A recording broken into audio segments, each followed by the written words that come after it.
Que demande le peuple? Raia analomba nini?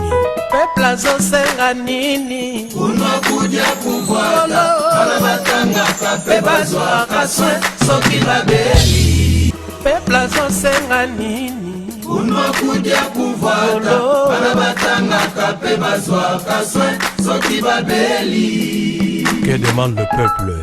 Raia analomba nini? Peuple azosenga nini? Unakuja kufuata wanabatanga kape bazwa kaswe soki babeli. Peuple azosenga nini? Unakuja kufuata wanabatanga kape bazwa kaswe soki babeli. Que demande le peuple? Raia analomba nini? Peuple azosenga nini? Unakuja kufuata wanabatanga kape bazwa kaswe soki babeli. À mes frères africains, toute vérité. Mbote, mbote, mbote, mbote, Bandeko Balandi ya Kinactu TV, votre partenaire d'excellence. Grand merci pour la particulière attention Nabino Bozali et Belé sur l'ensemble du territoire national. Awana Ngumba ya Kinshasa dans le 24 communes ya Kisasa. Totombe Bino encore une fois. Botondi ya ko assister bongo na grand débat politique en Lingala. Le peuple d'abord, temple de la démocratie. Et si kawa pitokuta na kanaba élu du peuple pour na kosolola bongo mai population azana ngo comme ba plainte comme ba desiderata. Grand merci Nabino Bandeko Balandi Bozali et Belé à l'extérieur, il y a RDC, les États-Unis, le Canada, la France, la Belgique. Je vois mon ami d'enfance Ala Jimbaya. TV Moko Bato et Belé, grand merci l'équipe technique Ndenge vous réunir. Richard Machita, Seigneur Patient Goy, merci pour la sens, il y a abnégation, Nambo Sanité, Roni Mandela Mwana Nzambe, Aris Matondo, Jonathan Mité, la grande équipe, il y a coordination, chapeautée par Madame Deborah Kabinyanga, sans oublier notre directeur général, Monsieur André Mabouisha Lumanisha. Baimboka, Lelo, Ezalibongo, débat politique en Lingala, suite et fin. Débat politique en Lingala, suite et fin. Est-ce que Mwanamboka, actuel sénateur à vie, ancien président RDC Joseph Kabila Kabonge, na statut na yewana ya ancien président, na qualité na yewana ya sénateur à vie, est-ce que Kokiko Salabongo candidat na maponomi ya 2023 constitution amboke lobini, est-ce que Eko Pekisaye azala candidat teto akokipe kozala candidat, mais pour azala candidat na maponomi ya 2023 babola ya Congo esengeli na ya sala nini? L'autre fois toyambela kibino na le peuple d'abord cadre ya FCC Mwanamboka Raphaël Loulou ou azali bongo secrétaire général ya lingomba politique MSR na compte ya Union Sacrée toyambela kibino maître Bob pour réagir et belé débat et si la quitté mutuna mutuazana sont des cloches d'aïe kasi lelo yo tozui initiative mokano ya kosala émission lelo ezala débat suite et fin, un débat républicain, un débat responsable. Grand merci na population à Babola et puis na ba autorité nyon surtout ya République démocratique du Congo. TV Moko Bato Ebele na ko démarrer séance plénière ya mokolo ya lelo na mwana mboka Raphaël Loulou ko débatteur na ya sananzela a obia ko kima débatté azoya mais ndeko Raphaël Loulou botika ngai na rappeler bino azali bongo ancien rapporteur ya Assemblée nationale sous la présidence de Obé Minakou et puis azali bongo asala bongo 9 ans aux côtés de Joseph Kabila Kabonge comme conseiller principal en charge des questions parlementaires et puis actuellement Azali Bongo secrétaire général Yalingomba politique Mouvement social pour le renouveau, MSR en sigle, et puis Azali Bongo, président, il y a regroupement politique ADRP. Moi, Namboka Raphaël Loulou, encore une fois, voyez madame la plénière, Yanilo. Natonde Botoni de Richard, Mbot Nabalandi Bans, qui n'a actu, il y a émission Le Peuple d'abord. La ligne qui n'a rectifié le comment qu'on a zalaka. Député national, peu rapporteur et assemblée nationale, sous la présidence, il y a Olivier Kamitatou. Olivier Kamitatou, merci. Thomas Louaka. Ok. Voilà. Merci d'ailleurs, moi, Namboka Raphaël Loulou, Badeko Balandi, Boza, pour assister na plénière Yalelo, Yende Moutouazali, présent na plateau. Mais, ko débatteur na yalobi, moi, na mapinga, Tozoya Tolo, Bandeko Joseph Kabila Kabanga, Kokiko Salabongo, éligible était na 2023. Na droite, nanga toko Salabongo, na Moutoto, Kozela Moutou, ya Union Sacrée. Nanga Mounanga ya Loboko ya Mamande, na Bandi émission, na mwana mboka Raphaël Loulou. Oya kotia bongo, wazali bongo na makoki ya kosomba mwa bouteille na ye ya masanga asomba na ngonga oyo. Wazali pe na mbongo kosomba mwa bouteille na ye ya masanga ya sukali asomba. O pe mbongo ezali te par rapport ya condition réalité ya situation économique à lukata 5 bidons ya mai wana o eza na congélateur na gobelet na yo koki ko assister na plénière ya lelo mabe ezali te. To démarrer émission ya mokolo lelo mwana mboka Raphaël Loulou avant to simba bongo débat aux population à kozela. Comment se présente actuellement la situation sociopolitique en République démocratique du Congo? Nakanisi sokotali kitayambo kanambiso situation eza mabe koleka. Nakanisi lelo toyebi biso banso te ba grève nde eleki toyoki ba enseignant awa rentrée scolaire ekokaki ekozala soki le 5 na yokaki baza ko pesa deja mbela ke bakoki kokende na grève soki babongisi misolo na bango te po prime ya gratuité ba o baza kozwa na Kinshasa awa na capitale na ba misusu baza kozwa na ba province eza ndenge moko te tokosenga na mbulamatari ya warrior oyo batala likambo wana mpona koevite makambo ba grève wana na tomonaki batu ya on attrape ba grève kaka batu ba médecin toyokaki ba soki ba durcir soki ndenge nini ba grève na ba hôpital ekomi oke hôpital mosusu moyen ba tala yo eza te. Naza na 2 cas tatali kinanga malade bake na ye na hôpital moko de la place balali se ka wana toute la journée moto azoka pasi moyen batala ye ezalaki te baza obligé tokende koluka hôpital privé. Mwasi nanga maladi na ndako il faut akende na hôpital privé. Or toutaki koyoka ministre ya fonction publique alobi te ba fonctionnaire balingi bazwa ba soins médicaux ofele sur présentation ya carte na bango ekozala kaka boye grève okende na carte ya administration publique na hôpital privé pour hôpital à l'état grève ezali toyokaki ba professeur ya unikin ya université kuna ba professeur émérite ata bazwaki mituka grève. Bon siko toza koloba condition sociale ango oyo tozotanga awa eza sociale kaka ba grève na ba grève kaka siko ekozala ndenge nini na wenze tala biloko pe emati koleka lifuta ezolanda te. Tango mosusu za bayisi biso ke non eza likambo ya Ukraine oyi même ndunda na wenze ndunda mpiko ko Raphaël yoko taka wenze pona koluka liboke ya ndunda lobi na somba ki ndunda soma ki ndunda ngamoko nasombaka Ok.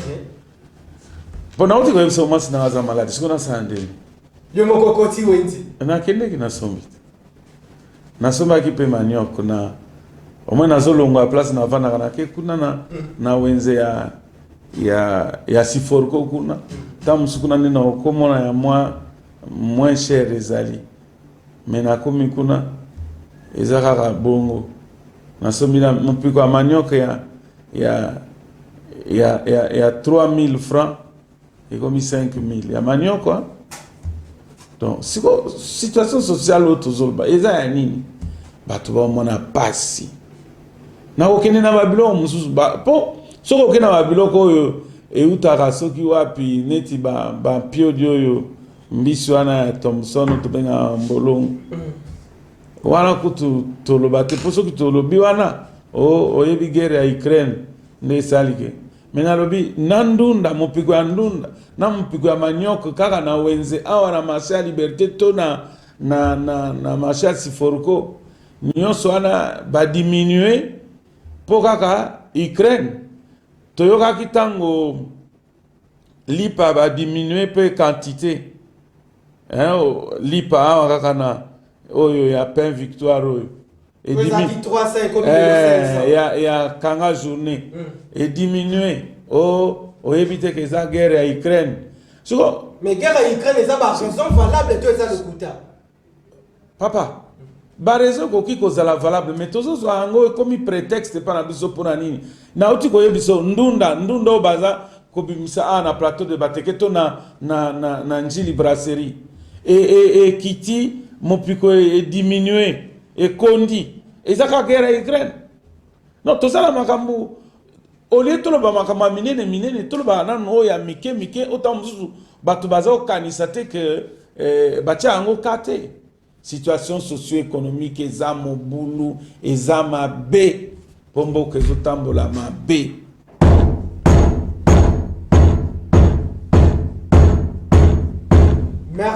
Merci Nabino population avant to kota bongo na débat et sengela ki kosala bongo état des lieux ya situation socio-économique ya mboka boyebi bongo RDC mboka etondi minéré mais population kino lelo yo akode falipa ya mwamba ekolo ya fufu ekomi batu balota kati est-ce que ndenge tongo etani lelo na komela ti to na komela te na ngongo to kosala émission tozali bongo 16h.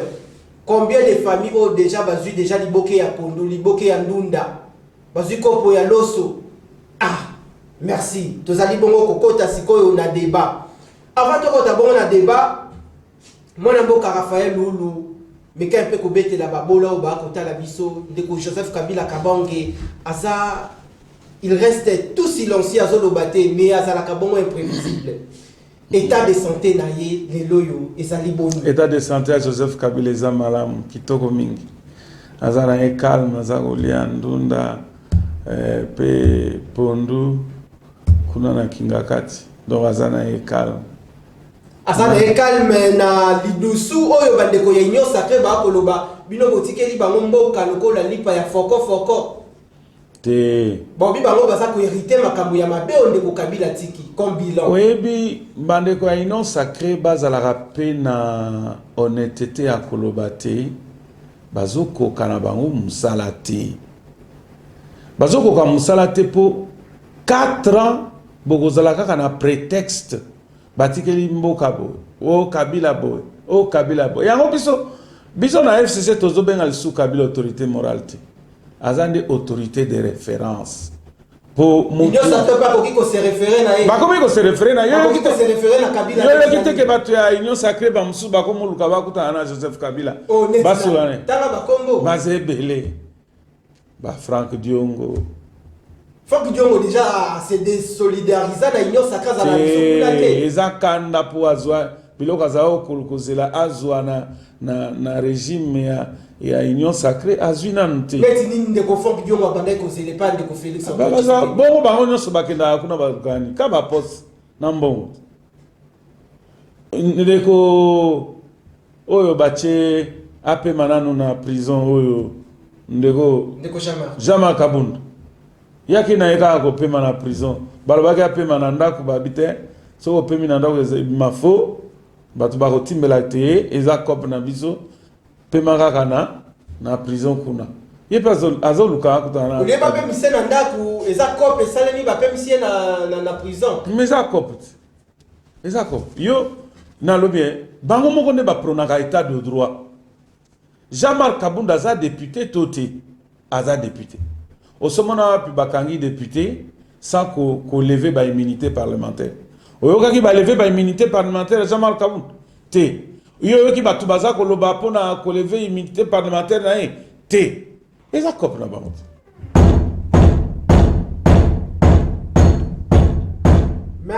Merci tokoti sikoyo na esika yango kino sikoyo maître Elina no comité depuis à la kaki ki azana nzela keba ata mzuzu akowumba na ye tamso akowumba soki awumbi ezali soni pona union sacrée mais nous osons croire que maître Eli akoya awa pona ko défendre union sacrée. Est-ce que bango bayoka soni d'abord bayoka soni te bon bakopesa bakolobaka en français ozali liboso ya babolo bakotala biso bango nde esengeli baremarke ke estce ndeko ya union sacré akimi émission akimi débat to akimi débat mais nalobi bino moko bolobaka TV eza ngonga eza heure nde tango nde balandaka na TV na tango oyo opesaki biso tango tokutana mpo ye moko moto asengaki aya kokutana nanga liboso na yo olekisa émission na télévision Yé, azana montre te biso nous tozana ba montre zosala ata montre ya moins cher pour na kotala air. Siko yé air oyo azaki koyeba te ke émission ko banana na air songolo. Azaki ngonga émission lokola yo papa.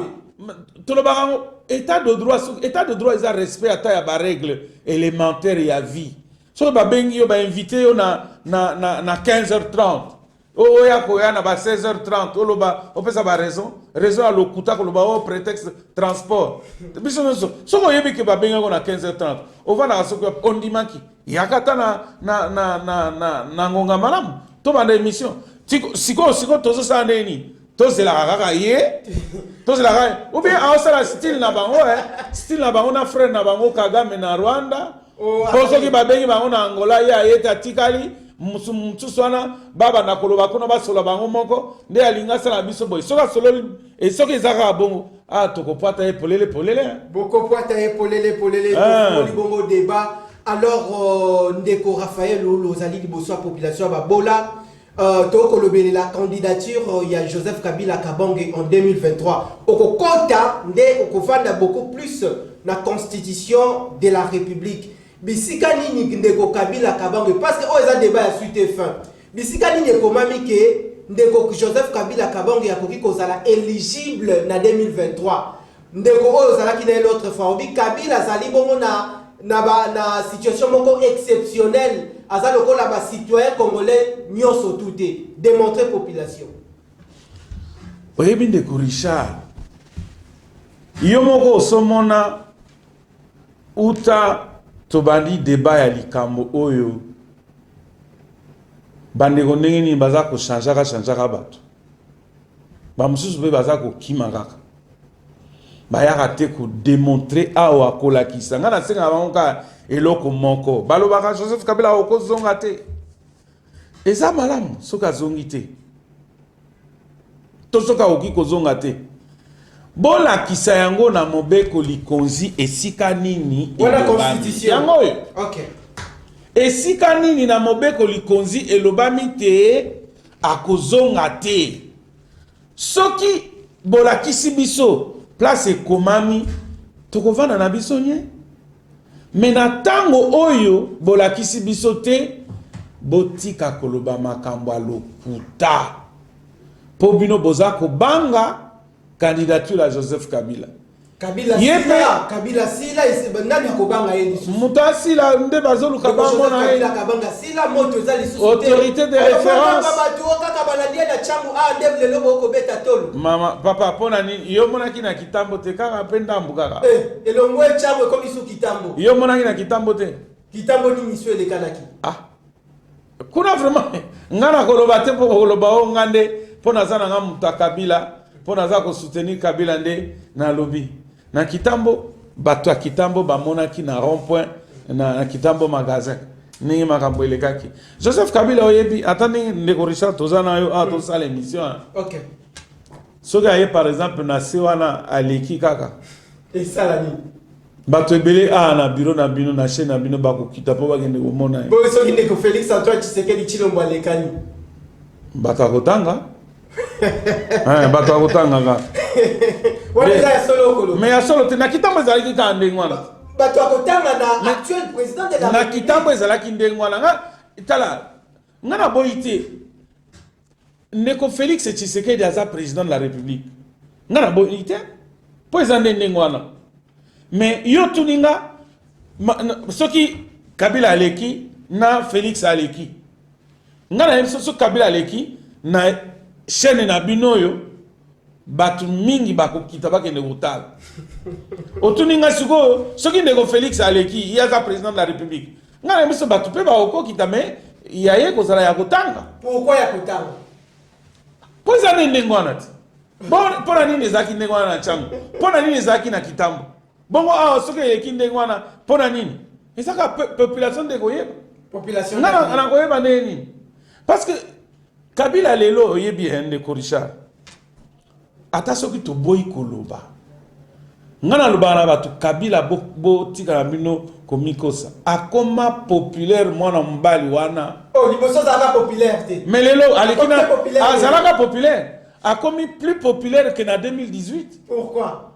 Po nini po bato bamoni te bato basungi ye te bato basungi ye bao bakanisaki te baye koredresse mboka soki ndenge nini babetaki tangwa pe mingi koloba ebele eye komona te nzoka nde Kabila mutalinga azaki na raison yango ba mususu bakomo pesa ye kosenga pardon même na plateau de télévision neti badiongo wana Franck Diongo mais jusque là depuis en récente sortie médiatique il y a ndeko Franck Diongo est-ce que ndeko Joseph Kabila Kabange azuita ya ko solo la nande ko Franck Diongo ayeba pe makalisio azali na yango akoki même atako bouger musapine ya suka te pona likamba Franck Diongo kutana ndeko Franck so kaza besoin na yeba solo la ko kisha to si to lobi yango akokutana na ete soka li kokutana na akende na bureau ya FCC akutana na ba membre bakambi ya FCC bongo ba solo na ye Joseph Kabila za aboyi kokutana na batuté c'est vrai et comme il est bon aussi procédure non procédure eza ndenge wana ata yo ndeko Richard so olingo kutana na président Félix okobimaka ndenge wana oke kokutana na te esika nyonso procédure ezalaka te ata ndenge toza na chaîne na bino moto akutana na déjà aye kaka boya utika ndako na ye aye kokota kaka akutani na ye procédure ezali biso na FCC procédure ezali olingi kokutana na Joseph Kabila toboyi te ye pa boyi te koyamba bato mais avant kokutana na ye kende nanu solola na bakambi ya FCC bango ne bakosala rapport na Kabila bongo atala lolenge kani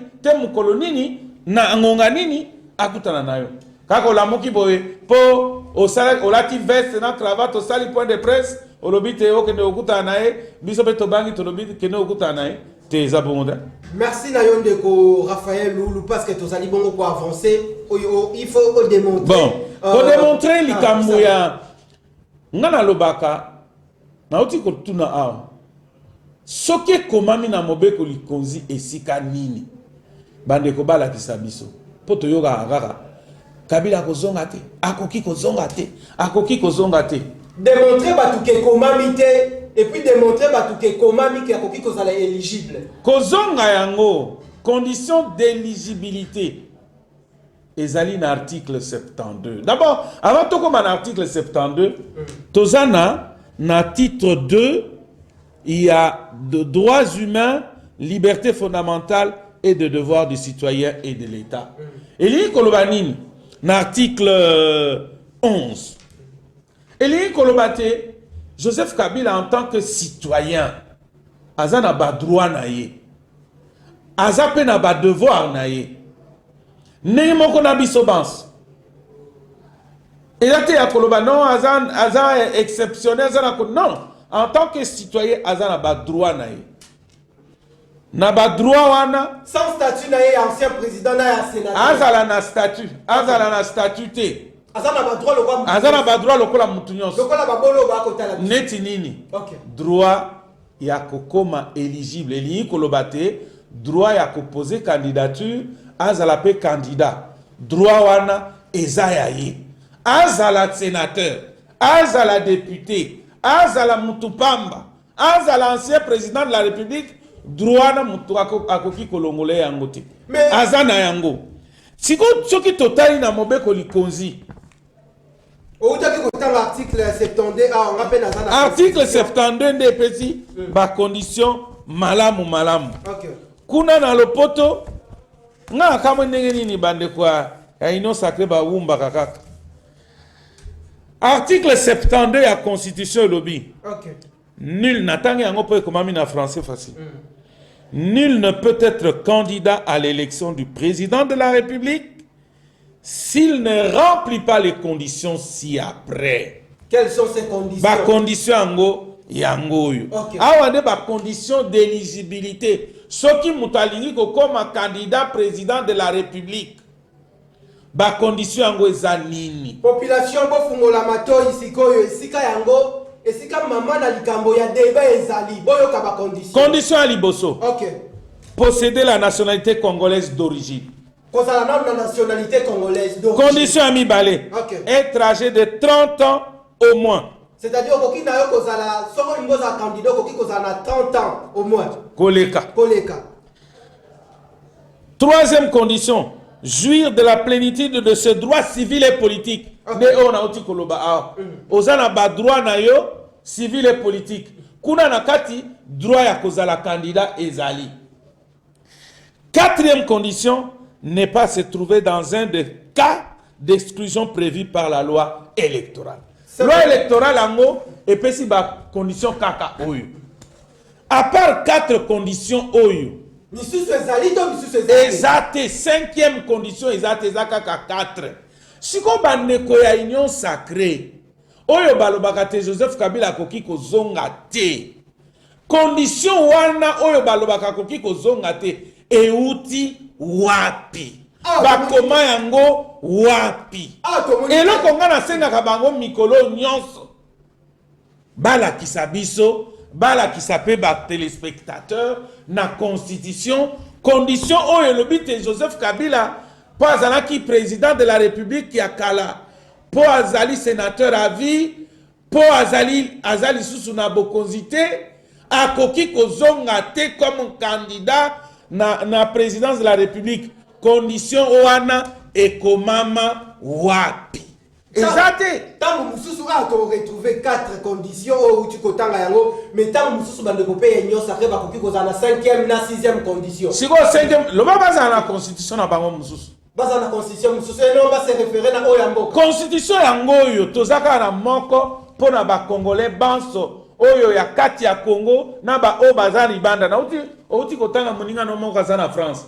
na muninga no za na France wana constitution oyo eza pona yepe 5e condition ya kozala candidat président de la République eza te tozaka na 4 nde uti kotanga siko condition oyo na zongeli o balobaka Kabila akoki kozonga te akoki kozala candidat te ekomama wapi bango bateli ndeko Joseph Kabila kabonge ligne rouge balobi akoki jamais kozala candidat omoni kasi nalakisa na constitution bon bien c'est dali akufa et puis a sekui de a candidature lokuta malobaka balinga kaka koloba makambo akosepelisa minoko na mbebo na bango kaka yango oyo eza awa est-ce que emonani awa eza 5e condition eza te siko babimisaka yango wapi mais tina la kutuna continuer na débat mususu momoni basalaka confusion ezali suite FM mukola lelo ezali suite FM mais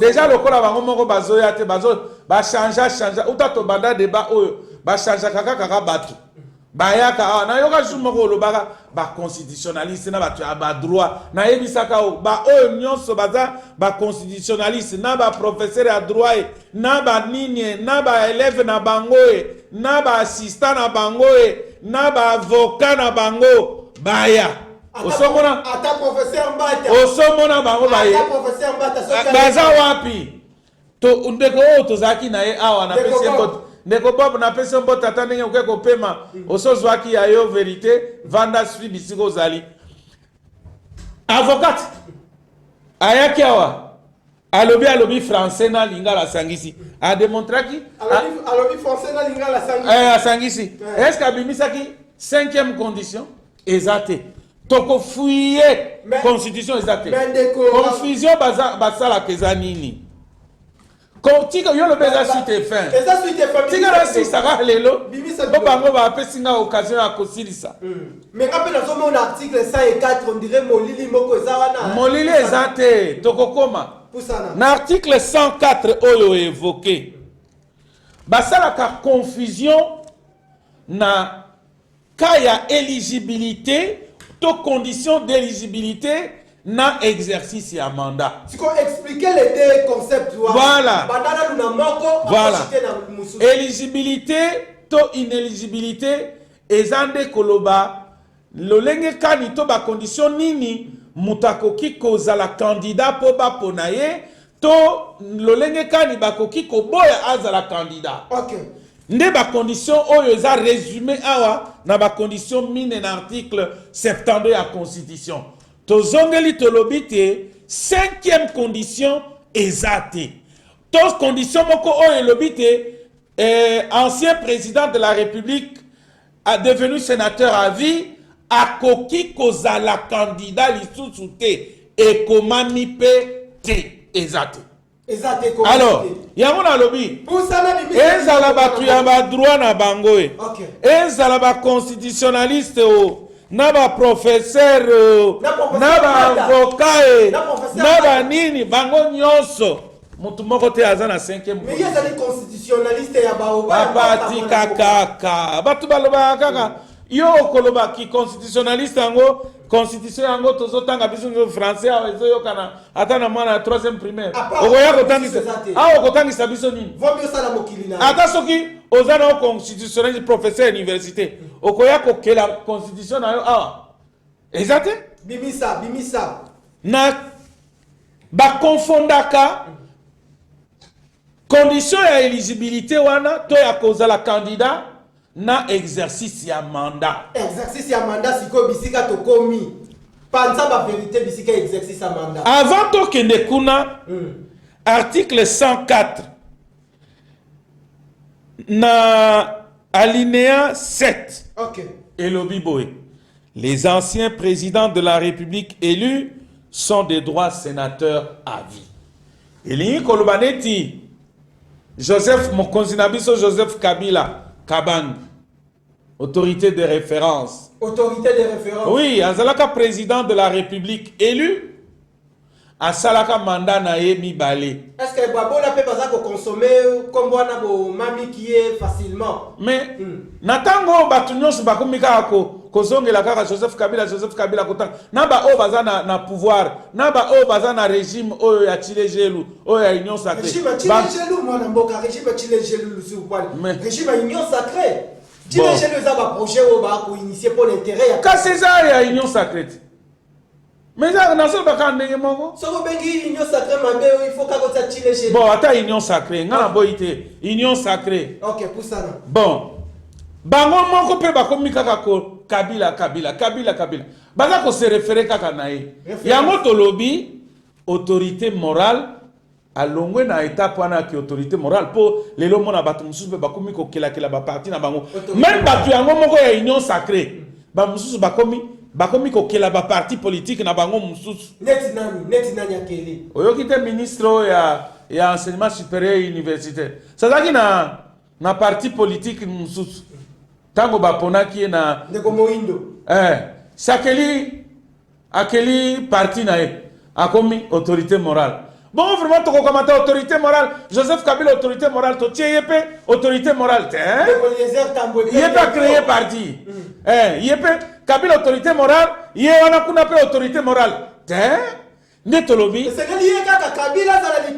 mais azaka toujours likolo uta kalata lelo za likolo même lobi akozalaka likolo netolobi lokola bango moko bakomika mikolo nyonso ata bango pe muta koloba makambo mibale akoloba makambo mibale misatu te azongeli komba kabila misatu atangi komba oyebi nzembo population babola koyemba mikolo oyo nzembo nini na FCC bokobosana yango nzembo nini bosongisaka mwa histoire pe sima yeyo Kabila te yeyo Félix nde mokonzi oyebi yango te non Félix aza mokonzi atanga mona oyebi kaza mokonzi président de la République aza président de la République tozoloba nde na ba oyo baza kotanga kombo ya Joseph Kabila to ba oyo balingi kokuta na ye to baza ko se référer pa na ye boni baza kotanga kombo ya Joseph Kabila baza ko se référer na ye yango wana biso lobi aza lisusu autorité morale te a commis autorité de référence. Est-ce que depuis le gouvernement à Chile, depuis Babandi, est-ce que le chef de l'État a se référé à la trace ya malam ondeko Joseph Kabila Kabangatiki? Oyebiko. A se référer net nani? Il est impossible. Na lobby bien, il est impossible de diriger Mbokoyo sans se référer à Oyo Joseph Kabila à Salaki. Il y a la continuité de l'État. Mais beaucoup le régime actuel, c'est un échec. Ceux qui se réfèrent à Obino Botiki, c'est que Binona Bango est totalement un échec. Biso Tolobi bazan échec. La population des Akoloba bazan échec. Beaucoup de population Akoloba. Mais biso Moussala biso Koloba, oh population Akoloba. Toza balobé la population. Biso Toza Loba. Oh, on a lobby, hein. Lokola. Jour moko Alexa Balexa émission place moko na moni population zokolo ba makambo ya talo en pioni na wins. Et ça biso de toloba population des zoloba. Donc, elingi kolobate bango moko ba se référer kaka na Kabila. Ozomona. Batu mingi bazoloba lelo mieux vaut tango a Kabila que lelo. Oh wanokosi de Raphaël, wanokosi. Papa. Wanokosi. Na tina landaki yango na émission moko boye na bosani. Esika ya Kabila ketango oyo bandeko ya kaluka bazilo tiliki na lobi boy yoka na ebisa yo tozoloba likambo talo ya pioti bandeko ko benga te tozali en direct na komona ba message ekokota depuis to bandaki débat de ko union sacrée na le comité awumbi toza toujours na ndeko ya FCC to ebita pa to sili émission soki akoya mais espoir ezali ki akoya wana quelques minutes à lobi en faute de temps. Faute de temps, il y a qui est résalite. Pour nous, il y a quitté. Poussana. Biso lobby, biso loba rende aux populations loba. Ok. Natango Joseph Kabila Zahaka na Bokonzi. Maki mi bale ba petio bale kana ba petit na biso amaki mbote. Bana maki. Ba petit na biso amaki mbote. Botika ki maki combien de ko Raphaël? Maki mi bale 500 francs. 500 ça dit 500 tene za lelo. Lelo maki liki moko komi 700 francs. Lelo. Niki 700 francs. Kutu soki na ba air moko boye ba pechana ba mamio liki moko 1000 francs. Soki na ndenge alo yenge ka ko somba liki moko 1000 francs. Tala kaka. Na tango wana mulangi ya mafuta au sachet à sucre. Sachet à sucre ezalaki combien? Sachet à sucre lelo ezalaki et comme 11 000, 12 000 francs. 11 000, 12 000 francs. Pendant que ça cherche, il y a 4 000, 5 000. Les logos 11 000, 12 000 francs. Ça cherche. Mais, nous avons un sac à l'os. Nous avons un sac à l'os. Ndeko Kabila, tika ki dollar combien? Tika ki lipa combien? Tika ki sac à foufou combien? Tango Kabila, lipa zaki na 200. Lipa 200. Dollars. Les lots. Il peut commis combien? Par contre ici, mais il commis 300. Monsieur sur 500. Lélo. Sac à l'osso. Sac à l'osso lélo. Hein? Il commis 60, 70 000. Monsieur sur la qualité, où ils ont importé 120 000 francs. Sac à l'osso. Mais Nathan, on a dit 30, 40, mais les lots. Carton en piodi. Carton en piodi, ça 250 000 francs. Carton en piodi. Or, Nathan Kabila, ils ont 45, 60, 50, selon dimension et en piodi. Bon, il y a vraiment, les Cambouana, ils ont besoin de tout ça. Bah, prix, on a besoin de tout ça qu'on fixe. bayebisaka biso awa tokomona pio die kouta soki na Namibie tomonaka yango. Est-ce que masango ekonyata maloko akayasa te? Mais nga wana likambo na bango moko likambo banani? Il y a union sacrée. Oh, mais nga biso likambo union sacrée ya biso te. Ya ona zoloba batu mingi bazoloba bazako boboya bolinga. Comparaison à la population salaka kaka. Bon, tout ça comme exercice moko simple. Les lois réellement ce que okuki kozala sincère liboso babola ba côté la biso. Ce qui babola na bako zala na mokano ya kozongisa ndeko Kabila à la tête du pays en 2023. Bakoki kozongisela ye na nini motunda liboso. Motunda mibale. Ce qui bandeko population babola bako pesa ndeko Félix Antoine Tshisekedi Tshilombo sans carton rouge azalate élu en 2023 et kozala sika nini? Non. Deuxième partie à question na yo nga na woki ko répondre te. Pour batu bako voter to bako boya ko voter parce que bino bako critiquer oti ko loba bino bako loba makambo peuple a ko loba. Mais tika ngala loba ngala zo loba ne makambo oyo Kabila ko pona ko linga mboka Congo. Pona ko sali la mboka Congo. Population ko zongisa ata lobby. Soki mapona manzali lobby. Mais ya solo na lobby. Ya solo na lobby. Mutu abomi mboka mutu akokiko sisa te kolanda wana te mutu abandiko kangisa batu akotisi bango makala bombi bango panda bata ebele na lobby ko fongi diongo libanda mutu soka na bino de ko fongi diongo laki na prison. Bon abimi libanda siko asengi pardon na Kabila pour ani asengi Kabila pardon pour nini yo moko zo comprendre te mutu akotisa ki o prison obimi osengi pardon le monde que y a corrigé qui est bien posonga na aliment likambo passeport ya Moïse Katumbi natango ndeko Kabila ndeko Kabila mais ce qui mutu azana passeport et la kisi kuna kazana congolais te bamoni kuna service à immigration et décidé na tango wana est-ce que ça likambo Kabila siko ndenge ya Chile jelu esali bon et pesi et réhabilité na ba droit na ye est-ce que régime ya Chile jelu ndenge koloba basali erreur ezali faiblesse basali toté et sengeli congolais surtout a bénéficier na ba droit na ye c'est tout à fait normal pour constitution oyo lobby mutu moko akoki kozala na nationalité mibalete. La nationalité congolaise est une et exclusive. Les constitutions lobby. Natango oyo bato belé bazape na régime ya Chile. C'est pas ça la nationalité mi balé misato. Yo yo na ndeko Raphaël. Bino bo misaka ba dossier kaka bino boko mi ko raisonner lokola ndenge bino mo boko loba boko raisonner lokola bandeko ya union. Bisoto ezande ko appliquer kaka constitution. Tout le bito zakolo. C'est tout à fait normal. Bon bazwaki donc yo moni kaka bayaki kaka boy bazui passeport a mutu bakangi yango pamba te c'est que likambo ezali soko tuni c'est aucun service à immigration bakope c'est raison et puis c'est quelle analyse oyo service à l'état eza ko sala musala na ye bomoni kaka Kabila ezani nyango.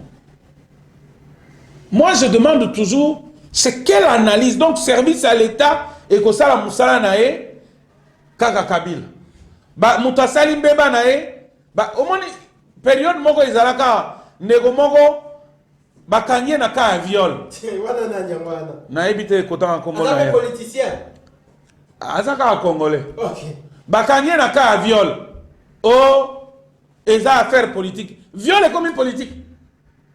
Au violer moi la batu ya ba âge muke moins de 18 ans bakangio nenge loi mibeko sengi et comme viol et comme politique na lelo oyo ndeko za marque Kabunda za na prison pour nani o baboya ta kolongola ba immunité na ponini a sali selon ndenge balo allégation mensongère à outrage au chef de l'État hein. Bon, on attend à Joseph Kabila, bazali ko finga Joseph Kabila na papa na ye akufa ba fingi ba silicier l'opposition bien. Et ça ka outrage au chef de l'État te. Toza na image na bango ba déclaration ba finga pek. Joseph Kabila. Outrage l'État et à chef de l'État, ils allaient rater. État des droits zandé na ngonga oyo. Non, État des droits kaka lelo, hein. Bon, on attend wana ye Joseph Kabila azalaka na ba droit na été. Non. Tolobi. Non. Natang wana Joseph Kabila azalaka pe na ba droit. Azalaka pe na ba droit. Yo kanisi ba droit, ezaka kaka lelo. Te, eza natang wana droit ezalaka. Et puis ngala lobaka mikro nyonso. Totika kolobate état de droit ebandika ka tango ndeko Félix Tshisekedi aye na pouvoir. État de droit la kisini. État de droit la kisi respect à mibeko et à mobeko likonzi oyo na mibeko biso. Mais ce qui état de droit bandika kalelo et li ko la République démocratique du Congo en tant qu'état ezaka coexister avant ezalaka. Donc makambo mususu tango to lobaka yango to lobaka yango to mona raté awa to zoloba est-ce que ça solo to ezalokuta to zoloba yango pote batu ba yo kabiso te to lobi. Ndeko Jean-Marc Kabundu yewana outrage au chef de l'État. Outrage au chef de l'État et Salamagate avant.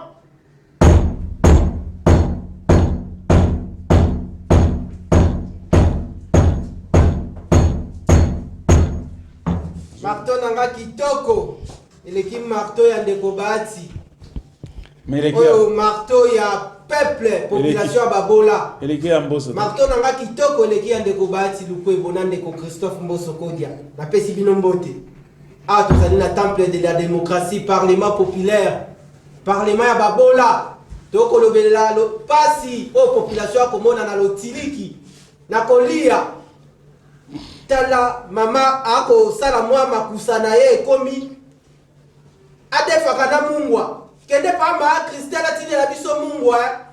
Makambo soni tozali bon ko évoluer. To ebisa ki bino lelo ezali suite et fin. Mais a komi na mwa retard.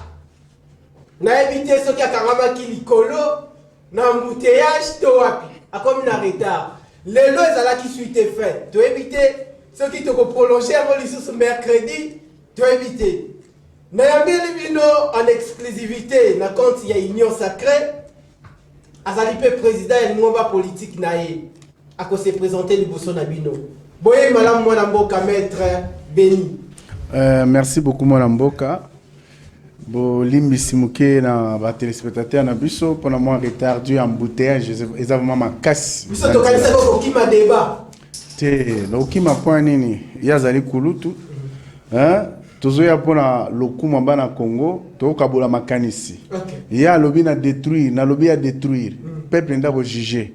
Donc to kima pona nini. Aza ennemi na ngate. Donc c'est le Congo qui gagne. C'est question juste que les gens comprennent que ce qui peut nous unir doit être plus fort que ce qui peut nous séparer. Donc les champions doivent être les Congo.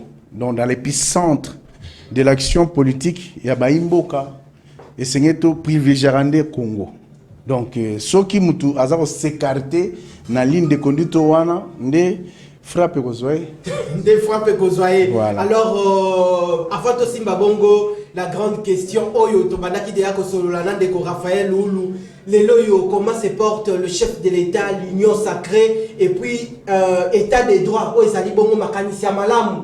Na o ezali bongo concept le peuple d'abord parce qu'intitulé émission pesa le peuple d'abord. Est-ce que lelo situation socio-économique ya mboka makambo eko tambola malamu? Merci. Donc, je ne sais pas si j'ai salué mon co-débatteur. Je profite solennellement au PSAMBOT, co-débatteur Nanga, Yope Mei, na salué ma téléspectateur Nyonso Kinactu. Et je crois que oui, c'est vrai parce que Babi Mopayazo, donc tous moi frappe au Luka Luka, mais finalement on est là. Merci. Donc, ma téléspectateur Nabiso, je crois que va obtenir Biso rigueur pour moi retard, mais le plus important, nous sommes là. Okay. Alors, le chef de l'État se porte très bien. L'Union Sacrée aussi. Et vous savez que c'est quelque chose qui est en train de se construire. Mbebe Ekozala, Balam Pezali, je crois qu'avec le temps, tout ira pour le mieux. Et je pense l'Union Sacrée se porte bien dans la lobby. Les social des Congolais, je crois que le chef non, les Cambozalité. Parce que ce qu'il faut retenir, c'est qu'il est facile de détruire, mais difficile, il y a qu'à reconstruire. Okay. Et le chef de l'État, Félix Antoine Tshisekedi Tshilombo, au centre de son action, c'est l'homme. Qui dit l'homme, on vient maintenant à répondre à ta préoccupation, qui est l'intitulé même de ton émission, le peuple d'abord. Au centre de son action, ce n'est pas le voyage à tout moment, sans présenter un impact visible. Ce serait aberrant de te laisser poursuivre dans la voie de Richard Nawesh, parce que tu ne peux pas empêcher un chef de l'État de voyager. Pourquoi? Parce que le chef de l'État congolais, Azali, ou Azali, qui représentait Congo valablement, Azali, n'a pas engagement, n'a pas organisation régionale, sous-régionale, en Afrique, Mobimbape, n'a pas Mboka Moussoussou. Donc, si Lelo et Sengeli a qui ne place Songolo pour défendre, pour être Mungongo à Congo Yokama, il sera là. N'en déplaise, n'a pas raisonné qu'il voyage trop pour ne rien raconter, alors que voyage à chef de l'État, ils ont rapporté Mingi Lelo pour le Congo. C'est que le problème est la question à mauvaise foi. La haine se consomme très bien au Congo et ceux qui sont avisés sont en train de comprendre que il y a quand même des choses qui se font. Nandenga blague était donc ça les Salima. Parce que les gens confondent le social seulement avec notre assiette. Or, le social, c'est beaucoup de choses à la fois. C'est ça le problème. Le social, c'est beaucoup de choses à la fois. Les gens pensent que social, ils n'arrivent pas. Mais le social est impacté lorsque le fonctionnaire voit sa situation salariale être améliorée, lorsque les conditions de vie des travailleurs sont améliorées et lorsque les infrastructures permettent perméabilité, taux déplacement à Batuna Bilo à travers les pays, ils ont amélioré. Et lorsque comment dire, il y a des infrastructures qui sont créées, notamment les écoles, les routes, les hôpitaux. Et toutes ces choses-là constituent ce qu'on appelle le social. Et à la fin, au côté là, est-ce que Batouba relie bien? Or, c'est que les Congolais doivent comprendre qu'il y a un grand travail de fond qui est en train d'être fait pour harmoniser. On est en train de boucher les trous parce que Mbongo est belé au Congo ne mérite pas les budgets modiques. Les mêmes choses que nous sommes à l'école CPI que Azan a budget à 11 milliards. Mais moi, en tant qu'intellectuel congolais, c'est pas mon aîné qui va me contredire. Le Congo ne mérite pas les budgets de 11 milliards. Si le Nigeria a plus de 300 milliards de dollars, si l'Égypte et autres, même l'Éthiopie, donc c'est pour dire qu'il y a un travail qui est en train d'être fait. Donc il faut, les Congolais va comprendre que moi, patience, parce que travail de façon que solution à la lobby pour la libérer là.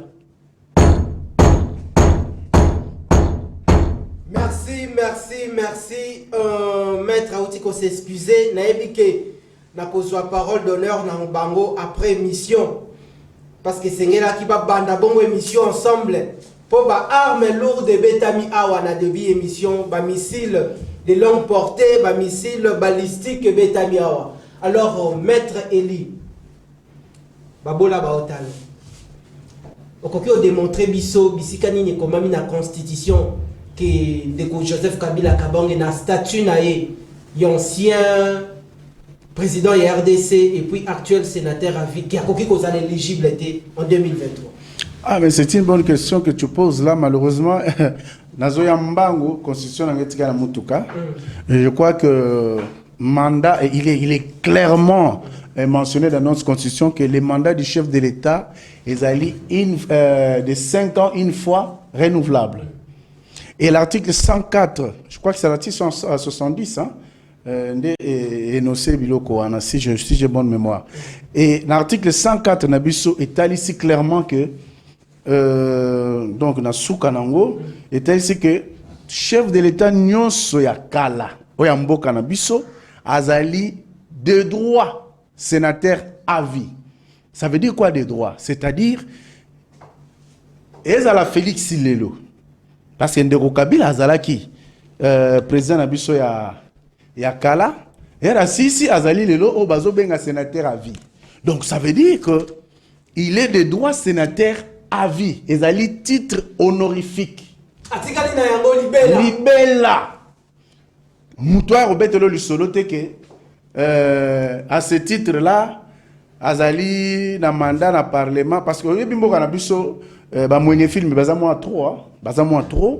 Donc, il est des droits sénateurs à vie. Félix, il le sera. Après Félix, il le sera. Parce que c'est cela, la volonté du constituant. Ok, Vandawana, pardon. Alors, Atikali sénateur à vie, Vinae Mobimba. Ouais. Mais ce qui est mon code de son propre gré, Alobi non. Nati apé candidature nangai na 2023. Est-ce que Mobeko li kondi epekisi to koki ezako autorisé aussi? Non, sous cette constitution, il n'y a pas droit. Ce qui m'a émission d'engona à cosio. Ce qui a émission bisoni. Ce qui m'a émission que sous législature OU, ton la constitution OU, tozana ngo lelo, ndeko Kabila kozonga a postulé le sous c'est impossible. Loba ko fasse quoi? Ou bien va changer constitution. Justement, ou bien va changer constitution pour aya azonga a postuler. Nalanda qui quand même débat pour ça que l'autre fois on ndeko kulutu nanga pour qui j'ai beaucoup de respect. Raphaël Oulou. Nalanda qui intervention, voilà, l'autre fois, il a fait mention à l'article 72, il y a constitution où il énumérait les conditions. Vous comprenez? Voilà. Mais justement, je bénis Dieu parce qu'il est en face de moi. Ces conditions d'éligibilité sont des conditions qu'on soumet à tout récipiendaire, tout candidat désiré. Il y a comme président de la République il faut remplir. Citoyen congolais, oyo alinga comme chef de l'État na Congo, il faut remplir les conditions wana. Non, non. Okay. Donc c'était une lecture erronée de sa part de vouloir dire aux Congolais que Joseph Kabila a la chance azana ndingisa ya rozonga parce que l'article 72 qu'il a énuméré l'autre fois n'énumérait que les conditions. Par exemple, aujourd'hui, on peut dire non. Pour être candidat gouverneur à Ville à Kinshasa, il faut des conditions telles. Être âgé Parce qu'il faut dire, hein, c'est que j'aimerais dire aux Congolais ce soir ou bien aux téléspectateurs, mais également à mon aîné ce soir. Permettez-moi de parler. C'est pour dire que toute loi est discriminatoire. Toute loi renferme des restrictions. Prévenez. Parce que je sais qu'il était un des constituants. Laisse-moi parler aux Congolais, Richard. Richard. Mais je suis arrivé en retard. Permettez-moi de parler aux Congolais. Mais si les Congolais ont besoin d'entendre mon son de cloche. Oh là là, oh là là. Même Kouloutou Nanga, donc, c'est pour te dire que toute loi est discriminatoire. Prévenez. La constitution qui a précédé celle de 18 février 2006, actuellement en vigueur, exigeait 40 ans révolus pour être candidat. Mais pour que Ndeko Kabila ait la candidat, nos amis constituants ont tout fait pour amener ça à 30 ans pour que Kabila soit éligible. Voilà, oui, voilà une des conditions. Donc c'est pour vous dire que ces conditions sont à la portée de tous les candidats. Donc si une des conditions n'est pas remplie, tu ne peux pas être sur la liste. Et donc c'est pour vous dire que si aujourd'hui, en conclusion, il faut dire que Kabila a moins à Koufa. Tu vas changer de constitution. Alors, c'est quoi? Pour Azalassou, candidat président de la République actuellement. Tel est l'esprit et la lettre du constituant dont fait partie mon aîné, Raphaël Oulou. Merci. TV Moko Batuebele, le peuple d'abord, Bolingi Mingi, Bolingi Pekin, Arti Télévision Mingi, merci Nandenge Bozako accompagné Biso, Ndeko Raphaël Oulou, na sens na yo ya sympathie, na évité, Babola Bakota la Biso, est-ce que débat yo? Tokoki Kosonga la lote Mokolo ya Misato, Mokolo ya mercredi, Maître Béni, cité Kakanatika une minute au cité. Mais au moni, na sepeli mingi nenge, na pesimbote d'abord na Maître Eli Nengaye. Pour déjà na merci beaucoup. Yepe a wumbi lokola mususu na wumba kazuana. Bon, même na retard aye. Mais na koloba na maître Liboé na droit ezate ke mutu abimisa oyo ekomami na mutu na ye na droit ezali nde oyo ekobima na mikanda ekomami nga nasengaka kaka ozosenga kaka constituant nyonso prof ya constitution nyonso avocat nyonso lokola maître Eli azali lokola pe maître Bob azalaka wa alakisanga kaka nga Raphaël Luna ye kosala discussion te lakisanga kaka na constitution esika nini balobi te akoki koza po débat ebimaka na cité Kabila akoki kozonga te Kabila akoki kozonga te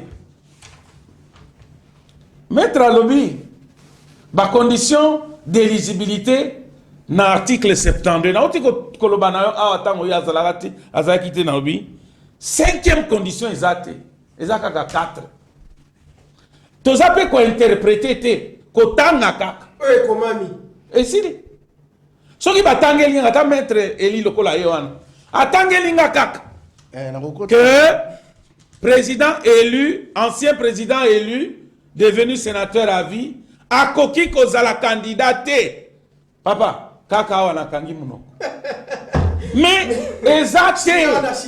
ezate lokola maître alobi droit eza discriminatoire c'est vrai toboyi te mais droit ekomaka ekomami te comment ils vont convaincre citoyens oyo aza na malemba nkulu oyo aza na bwende oyo aza na Chimbulu que Joseph Kabila akoki kozala akoki poser candidature te pour constitution elobi yango te maître ayebi te na droit elobami boye ce qui n'est pas interdit est permis. Et si kanini ba interdire. Donc le comité exacté. C'est permis. Exacté. OK, merci Nayoma Namboka. Et puis nakosuki sala kultuna. OK. Mandat Joseph Kabila azalango. Parce que bango basota kaka condition d'éligibilité batiki po baza na 5e condition te. Basota kaka na mandat. Mandat wana na article 108 auquel ils font allusion.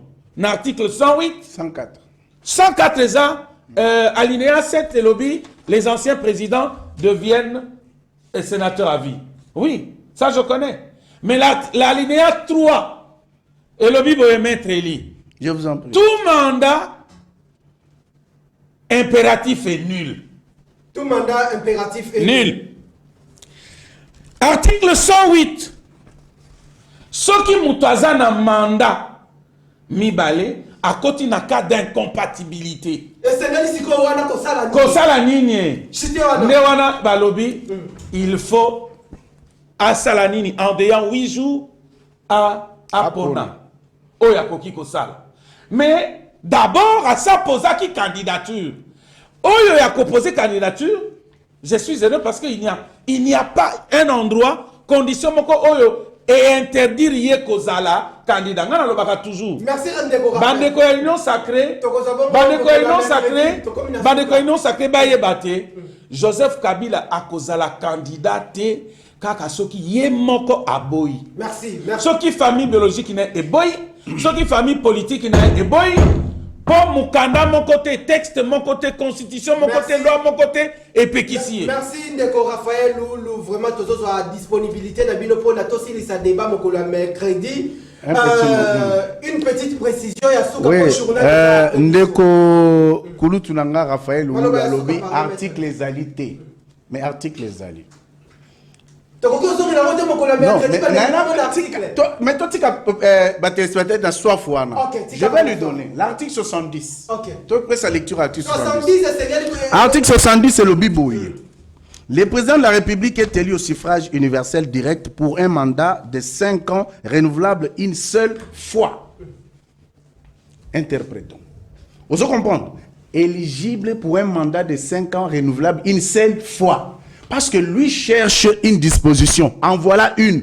Elle est patente et irréversible. Là où nous sommes en train d'interpréter la Constitution ou chercher là où il est écrit. Papa, Nalobi Boye. Article 70 est clair. Lorsque le chef de l'État est élu, il est élu pour un mandat de 5 ans, une fois renouvelable. On n'a pas dit une fois, 3 fois, 4 fois renouvelable. Merci. Et article 104 précisé, il est des droits sénateurs à vie. Ok. Vous comprenez? Donc, bon, moi, il y a un bimba, à sénateur à vie. Merci. Chance à téléspectateur pour aller à Zanine. Il est un des constituants. Oui. S'il veut changer l'esprit et la lettre, parce que lui, qui nous dit que il n'y a pas de disposition, donc Joseph Kabila doit venir. Mais ce qui fait d'abord mal à la population congolaise, c'est que au sein de cette grande famille, FCC ou PPRD, n'y a-t-il pas un homme capable de venir comme lui? Je sais que c'est un homme intelligent. Non. Donc, c'est pour vous dire que l'article 70 n'est retiré ma solo na biso. Donc continuer, mais sauf que l'article là fait allusion à un exercice. Celui qui est en exercice. Non. J'ai dit, c'est cette disposition légale. Non. C'est cette disposition qui met fin aux discussions.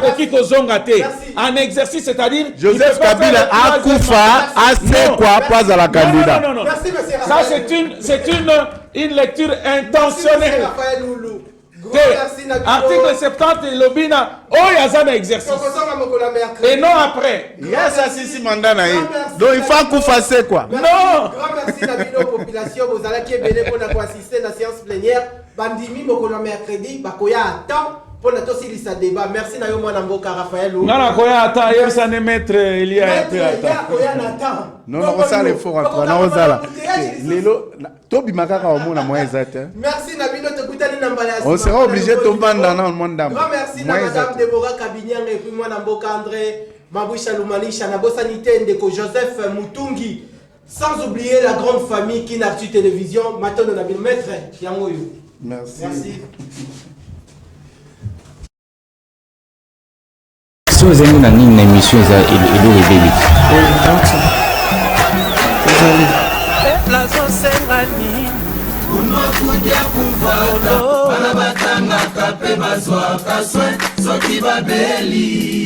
Que demande le peuple? Raia analomba nini? Peuple azosenga nini? Unakuja kufuata anabatanga kape bazwaka soin soki babeli. Peuple azosenga nini? Unakuja kufuata anabatanga kape bazwaka soin soki babeli. Que demande le peuple? Raia analomba nini? Peuple azosenga nini? Unakuja kufuata anabatanga kape bazwaka soin soki babeli. Peuple azosenga nini? Unakuja kufuata anabatanga kape bazwaka soin soki babeli. Que demande le peuple? Raia analomba nini? Peuple azosenga nini? Unakuja kufuata